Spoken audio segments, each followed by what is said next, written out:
जय श्री राम, जय श्री महाकाल। साप्ताहिक मार्केट अपडेट में एक बार फिर आप सबका बहुत बहुत स्वागत है। फिर कुछ धमाके हुए हैं फ्राइडे की क्लोजिंग के बाद। इंडिया का तो मार्केट फ्राइडे को बंद था और उसके बाद में फिर धमाके हुए हैं। ये भाई अमेरिका बिल्कुल भी शांति से तुमको रहने देगा नहीं, और जिस हिसाब से मार्केट की कंडीशन है ये एकदम शांति से बैठने देगा भी नहीं। हुआ ये है, फ्राइडे की अमेरिका के मार्केट क्लोजिंग के बाद यूएसए ने ईरान पे किया है अटैक, और ईरान के जहाँ पे रडार सिस्टम है, मिसाइल्स का सेटअप है, वहाँ पे इन्होंने किया है अटैक।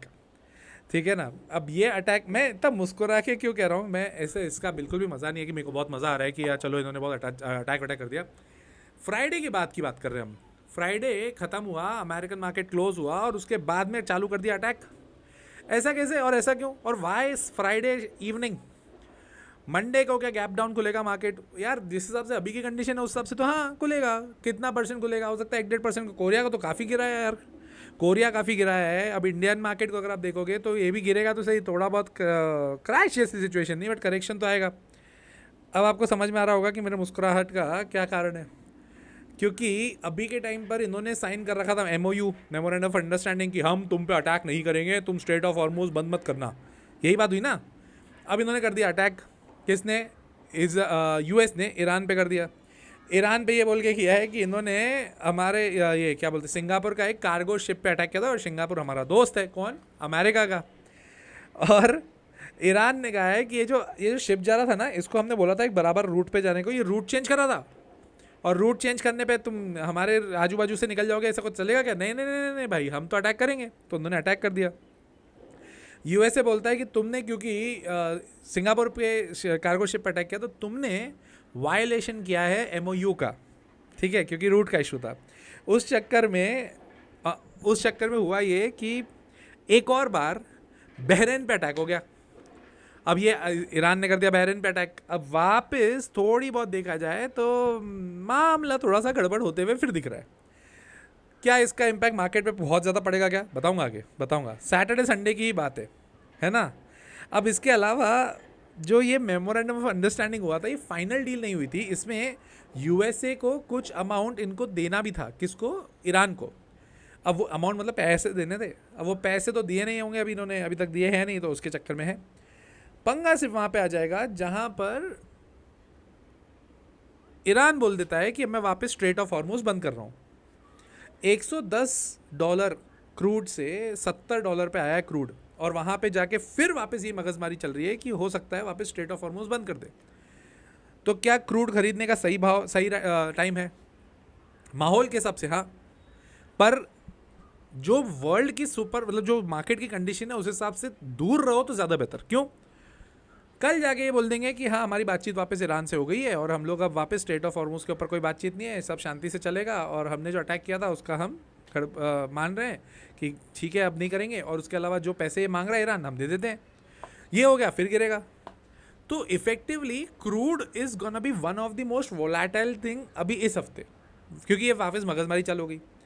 गोल्ड और सिल्वर का इस न्यूज़ से जो इम्पैक्ट पड़ना चाहिए वो बढ़ना चाहिए, बट हो ये रहा है कि पूरे वॉर में जो भी ईरान और यूएस का जो वॉर चला है उसमें कहीं पे भी बहुत ज़्यादा गिरावट हमें गोल्ड सिल्वर में नहीं दिखी। सॉरी, चढ़त चढ़त मतलब बढ़ने की बात नहीं दिखी, गिरा ही है।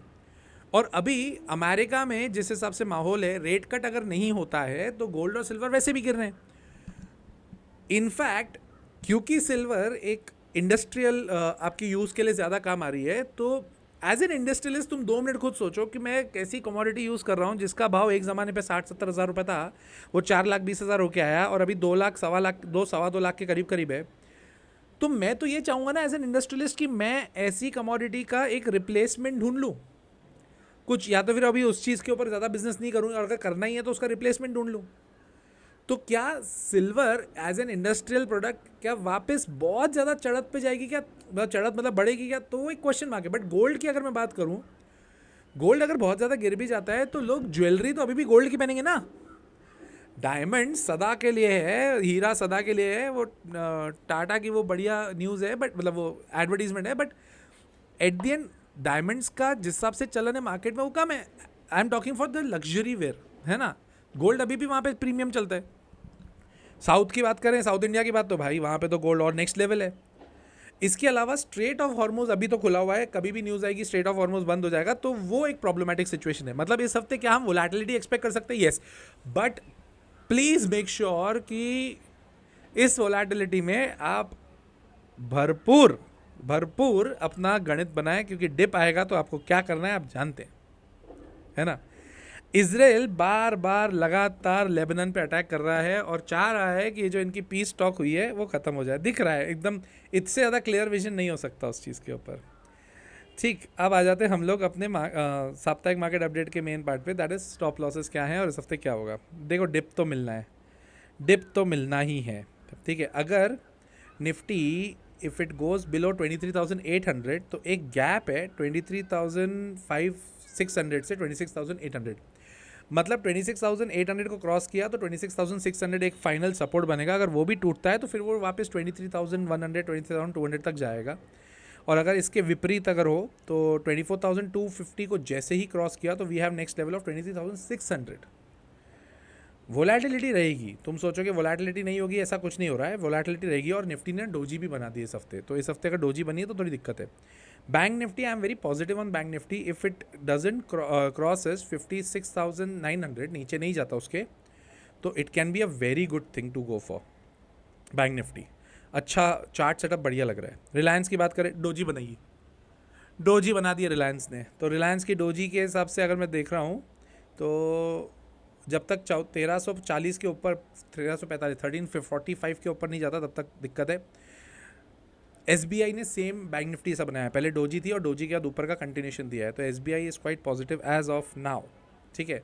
HDFC बैंक जिसकी इच्छा है, वो जो लोग बोलते हैं कि हम तो इसको लेके रख देते हैं, हम 10 साल तक नहीं बेचेंगे, तो तुम्हारे ऊपर है, क्योंकि बहुत सारे लोगों के कमेंट थे। IT सेक्टर, यार मैं और कैसे बोलूँ, IT और रेलवेज़ आप मेरे को काफ़ी टाइम से फॉलो कर रहे हो, मैं रेलवेज़ और IT को कितने टाइम से नेगेटिव हूँ। पॉजिटिविटी है ही नहीं। जब आपका सेक्टर वीक होता है ना, तो उस सेक्टर की कंपनीज पे आप पैसे डालोगे, क्या मतलब? वापस आ गया ना TCS नीचे, 2-3 हफ्ते पहले बोल रहे थे सर TCS बढ़ेगा, नहीं बढ़ेगा ना यार, उसका बिजनेस की ही वाट लगी हुई है। और अमेरिकन कंपनीज, अमेरिकन जो वो है मार्केट है, वही वीक चल रहा है। टाटा पावर अच्छे लेवल पे आ गया है वापस, इसका नेक्स्ट लेवल जाएगा 350 के करीब करीब, तो बहुत मज़ा आएगा, वहाँ से बनना चाहिए। येस बैंक 25 रुपये टच करके आया था भाई इस बार। नालको, हाँ, ओ हो, नालको अच्छा खासा गिरा है, और अगर इस हफ्ते भी अगर 325 के नीचे चलता है तो थोड़ा और पिट सकता है। एल्यूमिनियम स्टॉक्स पे थोड़ा ध्यान रखिएगा। एक भी पॉजिटिव न्यूज़ आई तो ये उस हिसाब से भागेंगे, बट थोड़ा अभी के टाइम पे थोड़ा सतर्क रहिएगा। अच्छा खासा डिप दे दिया है, तो नालको के साथ में एक बार हिंडाल्को भी देख ही लेते हैं, क्योंकि नालको हिंडाल्को ये दोनों आजू बाजू की कंपनियां हैं। बहुत लोगों का क्वेश्चन था, ओ ये भी सेम ही है भाई, थोड़ा सा सतर्क रहिएगा हिंडाल्को में भी। हिंडाल्को का नेक्स्ट लेवल आएगा 870 के ऊपर, मतलब यहाँ से करीब 8 से 9% नीचे। तो मेटल स्टॉक्स थोड़े प्रेशर में रह सकते हैं इस हफ्ते भी। वेदांता भी गिरा है, और वेदांता के ऊपर तो मैंने एक वीडियो अपलोड किया है, that is 1 minute analysis, oh sorry वो कल आएगा, तो उसको ध्यान से देखिएगा। SW सोलार ने बहुत लोगों के कमेंट थे, 225 का इसका सपोर्ट है। CDSL अच्छा चल रहा था यार, 1400 के ऊपर स्ट्रॉन्ग होगा, अब 1400 के ऊपर ट्रिपल टॉप बन गया है।